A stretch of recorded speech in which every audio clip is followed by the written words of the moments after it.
எல்லோருக்கும் வணக்கம். இது உங்கள் வேர்ல்ட் ரெஸ்லிங் தமிழ் சேனல். நான் உங்கள் ஆனந்த். இந்த வீடியோவில் இப்போ நடந்து முடிஞ்ச 2026 ராயல் ரம்பிள் பற்றி பார்க்க போகிறோம்.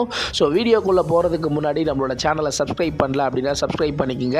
ஆல்ரெடி சப்ஸ்கிரைப் பண்ணவங்க பக்கத்தில் இருக்க பெல் ஐக்கானை கிளிக் பண்ணி ஆல் அப்படின்னு கொடுத்து வச்சுக்கோங்க. அப்படியே கீழே டிஸ்கிரிப்ஷனில் நம்மளோட வாட்ஸ்அப் டெலகிராம் சேனல் இருக்குது. குறிப்பாக டெலகிராம் சேனலில் ரா, ஸ்மாக்டவுன், NXT இப்போ நடந்து முடிஞ்ச ராயல் ரம்பிள் முதற்கொண்டு அப்லோட் பண்ண போகிறேன். மறக்காமல் வாட்ஸ்அப் டெலகிராம் சேனலில் ஃபாலோ பண்ணி வச்சுக்கோங்க. இப்போ வாங்க வீடியோக்குள்ள போலாம்.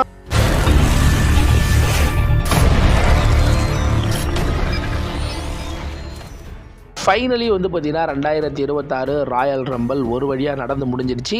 ராயல் ரம்பிள் நடக்கிறதுக்கு முன்னாடி ராயல் ரம்பிளுக்கான எதிர்பார்ப்பு சுத்தமாக கிடையவே கிடையாது.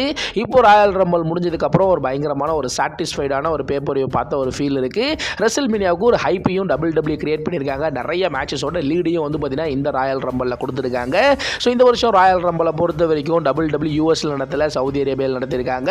என்னதான் பெருசாக க்ரௌட் இல்லை அப்படின்னாலும் ஸோ அந்த இடத்துல பார்த்தீங்கன்னா அவங்க பண்ண அந்த செலிப்ரேஷன், அந்த கிராண்டாக காட்டின விஷயம் எல்லாமே தரமாக இருந்துச்சு அப்படின்ட்டு நான் கண்டிப்பாக சொல்லுவேன். ஸோ இப்போதைக்கு 2026 ராயல் ரம்பிளில் என்னென்ன மேட்ச் நடந்துச்சு, அதில் யாரெல்லாம் வின் பண்ணியிருக்கா, ஸோ என்னென்னலாம் மேட்ச்சில் இன்ட்ரெஸ்டிங்காக நடந்துச்சு அப்படின்றத டீட்டெயில்டாக பார்க்கலாம். ஸோ ஃபஸ்ட்டு பார்த்தீங்கன்னா 2026 ராயல் ரம்பிள் ஸ்டார்ட் பண்ண உடனே மொதல் மேட்சே பார்த்தீங்கன்னா உமன்ஸுக்கான ராயல் ரம்பிள் மேட்ச் தான் பார்த்தீங்கன்னா ஸ்டார்ட் பண்ணுறாங்க. ஸோ ஸ்டார்ட் பண்ண உடனே ஆளாக உமன்ஸுக்கான ராயல் ரம்பிளை யார் ஸ்டார்ட் பண்ணுறா அப்படின்னு சொல்லிட்டு கேட்டிங்கன்னா மொதல் நம்பரில் பார்த்தீங்கன்னா சார்லட் ஃப்ளேயர் வராங்க. வந்துட்டு அவங்க வெயிட் பண்ணுறாங்க, யார் ரெண்டாவதாக வருவீங்க, நான் அவங்களை அடித்து பறக்க விடுறேன் அப்படின்ற மாதிரி அவங்க வெறி கொண்டு காத்துட்டு இருக்காங்க. அந்த இடத்துல ரொம்பவே ஷாக்கிங்காக செகண்ட் பிளேஸில் பார்த்தீங்கன்னா அலெக்சா பிளஸ் அவங்களோட டாக் டீம் பார்ட்னரே பார்த்தீங்கன்னா ரெண்டாவது இடத்துல பார்த்தீங்கன்னா உள்ளே வராங்க. உள்ளே வந்த உடனே ரெண்டு பேரும் ஃபேஸ் டு ஃபேஸ் பார்க்குறாங்க. ஸோ நான் ஒன்று அடிக்கவா, நீ என்ன அடிக்கவா அப்படின்னு சொல்லிட்டு ரெண்டு பேரும் அடிச்சிக்கலான்னு வராங்க. டக்குன்னு நிறுத்துறாங்க. ஒரு மாதிரி என்டர்டைன்மெண்ட்டாக பார்த்தீங்கன்னா ஸோ உமன்ஸ் ராயல் ரம்பிளை ஸ்டார்ட் பண்ணுறாங்க. அதுக்கப்புறம் ஒவ்வொரு ரெஸ்லராக உள்ளே வர ஆரம்பிக்கிறாங்க. ஒரு கட்டத்துக்கு மேலே 10 கவுண்ட்டுக்கு மேலே பார்த்தீங்கன்னா பெக்கி லின்ச்சாக இருக்கட்டும், லிவ் மார்கன், ரகுல் ராட்விகஸ், ராக்சின் ஃபெரைஸ், இந்த பக்கம் ரியா ரிப்லி, யோஸ்காய் அப்படின்னு சொல்லிட்டு ஒவ்வொருத்தவங்களாம் பார்த்தீங்கன்னா உள்ளே வர ஆரம்பிக்கிறாங்க. ஸோ இந்த மேட்சை பொறுத்த வரைக்கும் என்ன நடக்கும், யார் வின் பண்ணுவா, யாராவது சர்ப்ரைஸாக வருவாங்களா அப்படின்ற மாதிரி நம்ம எதிர்பார்த்து காத்துட்டு இருக்கும்போது நம்ம எதிர்பார்த்த மாதிரி சர்ப்ரைஸ் எலமெண்ட் எதுவுமே இல்லை.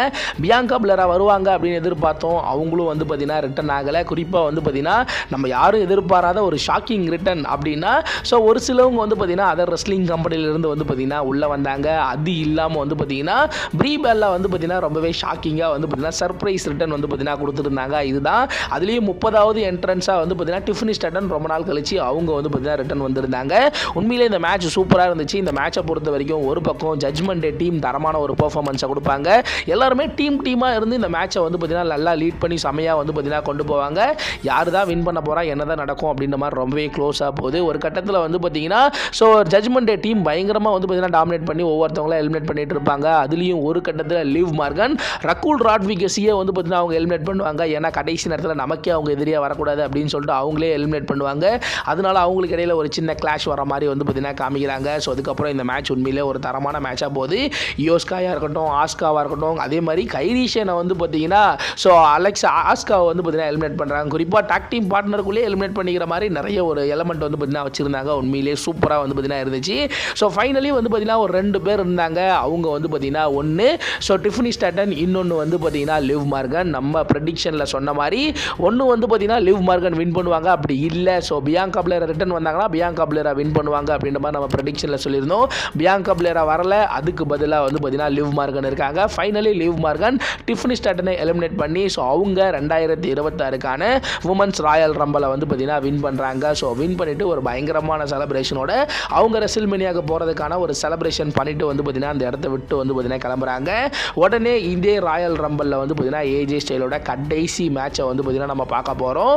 குறிப்பாக பார்த்தீங்கன்னா ஏஜே ஸ்டைல் 2016 பார்த்தீங்கன்னா ராயல் ரம்பிளுக்கு WWE டெபியூ ஆனார்.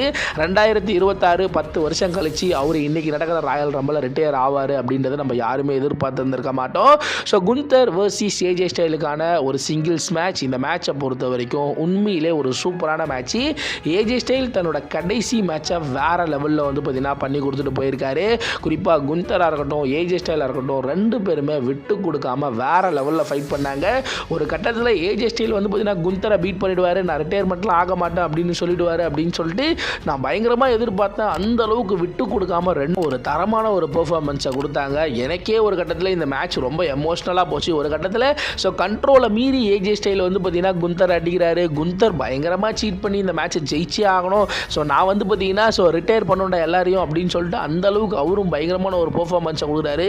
உண்மையிலே லிட்ரலி ஒரு தரமான ஒரு பெர்ஃபார்மன்ஸு. திரும்ப திரும்ப சப்மிஷன் மூவை போட ஸோ ஏஜே ஸ்டைல் அதை தாண்டி எவ்வளவோ வெளில வர ட்ரை பண்ணுவார். ஃபைனலி வந்து பார்த்தீங்கன்னா ஸோ குந்தர் ஏஜே ஸ்டைலுக்கு சப்மிஷன் மூவ் போடுவார். ஸோ அந்த சப்மிஷனில் வந்து பார்த்தீங்கன்னா அவர் அன்கான்ஷியஸ் ஆகிற மாதிரி ஸோ அவர் வந்து பார்த்தீங்கன்னா ஸோ இந்த மேட்ச்சில் வந்து பார்த்தீங்கன்னா தோக்கிற மாதிரி வந்து பார்த்தீங்கன்னா ரெஃப்ரி வந்து பார்த்தீங்கன்னா முடிச்சு விட்ருவார். ஃபைனலி சப்மிஷன் மூலயமா குந்தர் வந்து பார்த்தீங்கன்னா ஏஜே ஸ்டைலை பீட் பண்ணி ஏஜே ஸ்டைலோட கெரியரை வந்து பார்த்தீங்கன்னா முடிகிறாரு. ஏஜே ஸ்டைலை ரிட்டையர் பண்ணுறாரு. ஏஜே ஸ்டைல் எமோஷ்னலாக எல்லாரையும் பார்க்குறாரு. கையில் இருக்க க்ளவுஸை கழட்டுறாரு. கீழே வைக்கலாம் அப்படின்னு சொல்லிட்டு போகிறாரு. உடனே கையிலேயே அந்த க்ளவுஸை போட்டுட்டு ஒரு எமோஷ்னலான ஒரு தேங்க்யூ சீனா எப்படி நம்ம சொன்னோமோ அதே மாதிரி தேங்க்யூ ஏஜே அப்படின்ற மாதிரி சொல்லிட்டு ஒரு பயங்கரமான செலப்ரேஷனோட ஏஜே ஸ்டைல் வந்து பார்த்தீங்கன்னா 10 வருஷம் டபிள்யூட கெரியரை முடிச்சுட்டு அவர் ரிட்டையர்மெண்ட்டோட போகிறாரு. ஸோ மேபி அவர் ரிட்டையர்மெண்ட் ஆகிட்டாரா இல்லையா அப்படின்றது நமக்கு அடுத்தடுத்த வாரம் தான் வந்து பார்த்தீங்கன்னா தெரிய வரும். ஸோ அந்த க்ளவுஸ் எடுத்து கையில் போட்டார், திரும்பவும் கையில் போட்டுகிட்டே வந்து பார்த்தீங்கன்னா போயிட்டார். மேபி அவர் ரிட்டையர் ஆகிட்டார் அப்படின்னு தான் எனக்கு தோணுது. ஸோ நீங்கள் AJ style versus Gunther match எப்படி இருந்துச்சு அப்படின்றத மறக்காமல் கீழே கமெண்ட் செக்ஷனில் கமெண்ட் பண்ணுறேங்க. ஸோ அதுக்கு அடுத்தபடியாக வந்து பார்த்தீங்கன்னா சாமி ஜெயின் வெர்சஸ் ட்ரூ மேக்கின்டையருக்கான டபிள்யூ சாம்பியன்ஷிப் மேட்ச். இந்த மேட்ச் வந்து பார்த்தீங்கன்னா ஏன் வச்சாங்க அப்படின்னு சொல்லிட்டு கேட்டிங்கன்னா சவுதி அரேபியாவில் பயங்கரமாக சாமி ஜெயினுக்கு வந்து பார்த்தீங்கன்னா ஒரு க்ரௌட் இருக்குது. குறிப்பாக வந்து பார்த்தீங்கன்னா சாமி ஜெயின் அப்படின்றதுனாலையா இல்லை இந்த ரீஜனல் அப்படின்றதுனாலையா அப்படின்னு தெரில, பயங்கரமாக தத்துப்புள்ள மாதிரி வந்து பார்த்தீங்கன்னா சாமி ஜெயினை வந்து பார்த்தீங்கன்னா சவுதி அரேபியா வந்து பார்த்தீங்கன்னா ஸோ பயங்கரமாக பார்க்குறாங்க. அந்த அளவுக்கு சாமி ஜெயினுக்கு ஒரு மேட்ச் தரணும் அப்படின்றதுக்காக தான் இந்த மேட்சை சடனாக ஃபிக்ஸ் பண்ணாங்க. இந்த மேட்சை பொறுத்த வரைக்கும் உண்மையிலே ஒரு சூப்பரான மேட்ச்சு. ரெண்டு பேரும் ஒரு நல்ல ஒரு பெர்ஃபார்மன்ஸை கொடுத்தாங்க. இந்த மேட்சை பொறுத்த வரைக்கும் என்ன நடந்தாலும் இந்த மேட்ச்சில் யார் வின் பண்ணுவா அப்படின்றது ஆல்மோஸ்ட் நம்ம எல்லாருக்கும் தெரியும். ஸோ ரெண்டு பேருமே ஒரு தரமான ஒரு பெர்ஃபார்மன்ஸை கொடுத்தாங்க. ஸோ ஃபைனலி ஸோ சாமி ஜெயின் எவ்வளோ ட்ரை பண்ணுவார், அவரால் முடியாது. ஃபைனலி ட்ரூ மேக்கின்டையர் சாமி ஜெயின் ரொம்பவே க்ளீனாக பீட் பண்ணி அவரோட அன்டிஸ்பியூட்டட் டபிள்யூ சாம்பியனை அவரே ரீட்டைன் பண்ணி வந்து பார்த்தீங்கன்னா எடுத்துகிட்டு போகிறாரு. உடனே பேக் ஸ்டேஜ் காமிக்கிறாங்க. பேக் ஸ்டேஜில் பால் ஹெய்மன் போயிட்டு அந்த இடத்துல ஆடம் கோல்ட்ட சண்டை போடுறாரு. நான் சொன்ன மாதிரி எனக்கு அந்த நம்பரை சேஞ்ச் பண்ணி கொடு அப்படின்னு கேட்குறாரு. குறிப்பாக வந்து பார்த்தீங்கன்னா ஸோ பிரான் பிரேக்கர் பின்னாடி வர வேண்டியவர் அவரை தூக்கி முன்னாடி 2வது நம்பரில் கொடு அப்படின்னு கேட்குறாரு. ஏன்னா 2வது நம்பரில் வந்தவங்க தான் நிறைய பேர் ஜெயிச்சிருக்காங்களாம். ஸோ அதனால தான் எனக்கு 2வது நம்பர் வேணும் அப்படின்னு சொல்கிற மாதிரி மிரட்டி கேட்டு வந்து பார்த்தீங்கன்னா ஸோ பிரான் பிரேக்கரை 2வது இடத்துல வந்து பார்த்தீங்கன்னா போட்டு வந்து பார்த்தீங்கன்னா போகிறாரு. உடனே இன்னைக்கு 2026 ராயல் ரம்பலோட main event match men's Royal Rumble match நடக்குது. ஸோ மென்ஸ் ராயல் ரம்பல் மேட்சை பொறுத்த வரைக்கும் ஸ்டார்ட் பண்ணுறாங்க ஆளாக NXTலேருந்து ஒபாஃபெமி. ஸோ அவர் வந்து பார்த்தீங்கன்னா உள்ளே வராரு. ஸோ அவரை வந்து பார்த்தீங்கன்னா பயங்கரமாக டபிள்யூ காட்டணும் அப்படின்றதுக்காக தான் முதல்ல இறக்கி விடுறாங்க. ஸோ உள்ளே வந்த உடனே 2வது நம்ம எல்லாரும் எதிர்பார்த்த மாதிரி பிரான் பிரேக்கர் உள்ளே வராரு. ஸோ அவர் உள்ளே வந்து சண்டை போடலாம் அப்படின்னு சொல்லிட்டு உள்ளே வரும்போதே அந்த இடத்துல மாஸ்க் போட்டுட்டு மிஸ்ட்ரி மேன் உள்ளே வந்து பயங்கரமாக வந்து பார்த்தீங்கன்னா அடிக்கிறாரு. அடிச்சுட்டு செத்ராலன்ஸோட ஃபினிஷரையும் போடுறாரு. போட்டு அவரை உள்ளே தூக்கி தள்ளுறாரு. உடனே ஒபாஃபெமி அவரை வெளியில் எலிமினேட் பண்ணுறாரு. ஸோ என்னடா 2வது நம்பரில் வந்தால் ஜெயிச்சிருவேன் அப்படின்னு சொல்லிட்டு உள்ளே போனார். அதே சமயம் போன வேகத்தில் வெளியில் வந்து பார்த்தீங்கன்னா ஒபாஃபெமி தள்ளி விட்டுருவார். ஸோ என்னடா இது அப்படின்னு சொல்லிட்டு ஒரு பெரிய ஒரு குழப்பம். திரும்பவும் ஒரு மாஸ்க் மேனா அது யார், ஒரு வேளை செத்ராலன்ஸை கொண்டு வர போகிறாங்களா அப்படின்றத நம்ம பொறுத்திருந்தால் வந்து பார்த்தீங்கன்னா பார்க்கணும். ஸோ அதுக்கு அடுத்தபடியாக வந்து பார்த்தீங்கன்னா ஒவ்வொருத்தவங்களா உள்ளே வர ஆரம்பிக்கிறாங்க. Solo சுகாவா, so ரேம studio, Rusev, so அதே சமயம் வந்து பார்த்தீங்கன்னா ஸோ TNAலேருந்து நிறைய பேர் வந்து பார்த்தீங்கன்னா ஒவ்வொருத்தவங்களா உள்ளே வந்து பார்த்தீங்கன்னா வர ஆரம்பிக்கிறாங்க. அதுலேயும் சர்ப்ரைஸாக நிறைய பேர் வந்து பார்த்தீங்கன்னா உள்ளே வராங்க. அதே சமயம் வந்து பார்த்தீங்கன்னா ஸ்டார்டிங் வந்து பார்த்தீங்கன்னா ஒபாஃபெமி பயங்கரமாக வந்து பார்த்தீங்கன்னா டாமினேட் பண்ணி கிட்டத்தட்ட ஒரு 4-5 பேரை வந்து பார்த்தீங்கன்னா எலிமினேட் பண்ணுறாரு. அதுக்கப்புறம் ஒவ்வொருத்தவங்களா உள்ளே வராங்க. கோடி ரோட்ஸ் உள்ளே வராரு. அதுக்கப்புறம் எல் கிராண்ட் அமெரிக்கானோ உள்ளே வராரு. உடனே திரும்பவும் சாட் கேபிளே வந்து பார்த்தீங்கன்னா உள்ளே வராரு. 2 எல் கிராண்ட் அமெரிக்கா வந்து நீ யாரா அப்படின்னு சொல்லிட்டு அந்த ஸ்பைடர் மேன் காமெடிலாம் வந்து பார்த்தீங்கன்னா பண்ணுறாங்க. உண்மையிலே மேட்ச் வந்து பார்த்தீங்கன்னா தரமான ஒரு மேட்சாக போகுது. ஸோ ஒரு கட்டத்தில் வந்து பார்த்தீங்கன்னா ஸோ விஷன் டீம் உள்ளே வந்து அவங்க பயங்கரமாக வந்து பார்த்தீங்கன்னா ஸோ எல்லாரையும் டாமினேட் பண்ணி நிறைய பேர் எலிமினேட் பண்ணுவாங்க.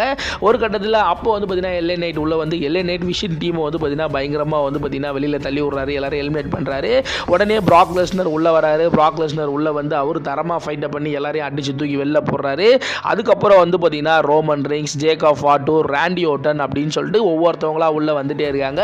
ஃபைனலி அந்த 30வது மெம்பர் யார் அப்படின்னு எதிர்பார்த்து காத்துட்டு இருக்கும்போது அந்த இடத்துல ரொம்பவே ஷாக்கிங்காக குந்தரே வந்து பார்த்தீங்கன்னா 30வது என்ட்ரன்ஸாக வந்து பார்த்தீங்கன்னா உள்ளே வராரு. வராரு. உள்ளே வந்த உடனே நல்லா ஃபைட் பண்ணுறாங்க. ஒரு கட்டத்தில் கோடி ரோட்ஸ், எல்ஏ நைட் 2 பேரும் சேர்ந்து பிராக் லெஸ்னர் எலிமினேட் பண்ணுறாங்க. ஸோ அதுக்கப்புறம் வந்து பார்த்தீங்கன்னா ஒவ்வொருத்தவங்க மாறி மாறி எலிமினேட் ஆகிறாங்க. அதுலேயும் வந்து பார்த்தீங்கன்னா ட்ரூ மெக்கின்டையர் உள்ளே வந்து கோடி ரோட்ஸ் அடித்து கோடி ரோட்ஸை வந்து பார்த்தீங்கன்னா எலிமினேட் பண்ணுறாரு. இந்த மேட்சை வந்து பார்த்தீங்கன்னா உண்மையிலே ஒரு சூப்பரான மேட்சாக வந்து பார்த்தீங்கன்னா கொண்டு போகிறாங்க. ரோமன் ரெயின்ஸ், குந்தர், ராண்டி ஓர்டன், லோகன் பால், ஸோ இவங்க 4 பேர் தான் வந்து பார்த்தீங்கன்னா கடைசியாக வந்து பார்த்தீங்கன்னா இருக்காங்க. இந்த மேட்ச் உண்மையிலே ஒரு சூப்பரான மேட்சாக போகுது. 4 பேருமே விட்டு கொடுக்காம ஃபைட் பண்ணுறாங்க. என்ன நடக்கும் ஏது நடக்கும், ஒருவேளை குந்தரை வந்து பார்த்தீங்கன்னா ஹைப் ஏற்றுறேன் அப்படின்னு சொல்லிட்டு குந்தரை ஜெயிக்க வச்சிருவாங்களோ அப்படின்னு சொல்லிட்டு நானே செம்ம காண்டாயிட்டேன். ஒரு கட்டத்தில் ராண்டி ஓர்டன் லோகன் பாலை எலிமினேட் பண்ண, ராண்டி ஓர்டனை வந்து பார்த்தீங்கன்னா குந்தர் எலிமினேட் பண்ணுறாரு. கடைசியாக ரோமன் ரெயின்ஸும் குந்தர் மட்டும் இருக்கிறாங்க. ஃபைனலி நம்ம எல்லாரும் எதிர்பார்த்த மாதிரி ரோமன் ரெயின்ஸ் குந்தருக்கு ஒரு ஸ்பியரை போட்டு தூக்கி அந்த டாப் ரோப்பில் வந்து பார்த்தீங்கன்னா வெளியில் போடுறாரு. வெளியில் போட்டதோட 2026 மென்ஸ் ராயல் ரம்பல் மேட்சை ரோமன் ரெயின்ஸ் வின் பண்ணுறாரு. ஸோ நான் ஆல்ரெடி ப்ரெடிக்ஷனில் சொல்லியிருந்தேன், எல்லாமே வந்து பார்த்தீங்கன்னா அப்படியே நடந்துச்சு. குறிப்பாக ரோமன் ரெயின்ஸ் வின் பண்ணலை அப்படின்னா ரெசில்மேனியாக்கான ஹைப்பே வந்து பார்த்தீங்கன்னா சுத்தமாக இருந்திருக்காது. ஸோ ரெசில்மேனியா ஹைப் ஏறுறதுக்காக தான் ரோமன் ரெயின்ஸை வின் பண்ண வச்சுருக்காங்க. ரோமன் ரெயின்ஸ் யார் கூட வேணாலும் மோதலாம். ட்ரூ மெக்கின்டையர், ஏன் சிஎம் பங்க் கூடலாம் பயங்கரமான ரைவல்ரி இருக்குது. ஸோ அவர் யார் கூட மோதுவார், என்ன நடக்கும் அப்படின்றத நம்ம அடுத்தடுத்து தான் வந்து பார்த்தீங்கன்னா பார்க்கணும். ஃபைனலி ரோமன் ரெயின்ஸ் வின் பண்ணிட்டு ஒரு பயங்கரமான செலிப்ரேஷன். அதுக்கப்புறம் ஒரு 10-15 நிமிஷம் பயங்கரமாக வான வேடிக்கையோடு வந்து பார்த்தீங்கன்னா வெறித்தனமாக வந்து பார்த்தீங்கன்னா ராயல் ரம்பலை வந்து பார்த்தீங்கன்னா சவுதி அரேபியா நடத்தி முடிச்சிட்டாங்க. உண்மையிலே இந்த வருஷம் ராயல் ரம்பல் ஒரு பெரிய எதிர்பார்ப்பு இல்லை அப்படின்னாலும் ஒரு சாட்டிஸ்ஃபைடான ஒரு ராயல் ரம்பல், ஒரு நல்ல ஒரு மேட்சை பார்த்த ஒரு ஃபீல் எல்லாமே வந்து பார்த்தீங்கன்னா இருந்துச்சு. ஸோ இந்த வருஷம் ராயல் ரம்பல் உங்களுக்கு பிடிச்சதா அப்படின்றத மறக்காமல் கீழே கமெண்ட் செக்ஷனில் கமெண்ட் பண்ணுறீங்க. ஸோ இந்த ஒரு வீடியோ உங்களுக்கு பிடிச்சிருந்துச்சு அப்படின்னா லைக் பண்ணுங்கள், ஷேர் பண்ணுங்கள், மறக்காமல் சப்ஸ்கிரைப் பண்ணுங்கள். அப்படியே கீழே டிஸ்கிரிப்ஷனில் நம்மளோட வாட்ஸ்அப் டெலகிராம் சேனல் இருக்குது, அதை கிளிக் பண்ணி ஃபாலோ பண்ணி வச்சுக்கோங்க. அதில் நிறைய அப்டேட் கொடுத்துருக்கேன். ஸோ அடுத்து ஒரு நல்ல வீடியோவில் நான் உங்களை சந்திக்கிறேன்.